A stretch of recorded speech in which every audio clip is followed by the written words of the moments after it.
আতাবাত লাকুম কুলুবুকুম আন তাহুসসু আলা রাসূলিল্লাহি তুরাব।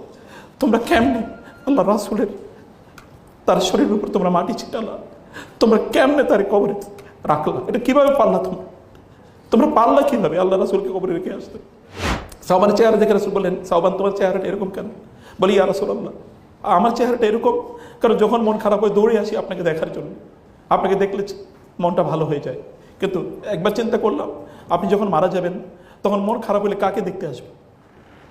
আবার আপনি যখন মারা যাবেন আমরা মারা যাব, আশা করি আমরাও জান্নাতে যাব, কিন্তু জান্নাতে আপনি নবী, আপনি থাকবেন কোথায় আর আমরা থাকবো কোথায়?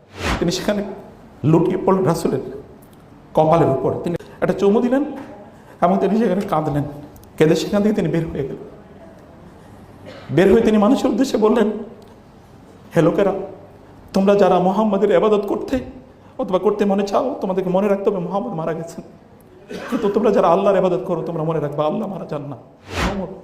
আনাস বললেন, আমরা যখন বুঝলাম আল্লাহ রাসূল ইজ নো মোর, তখন আমরা কি আসলে পৃথিবীতে বেঁচে আছি নাকি আমরা নাই এটা আমরা বুঝতে পারছিলাম না।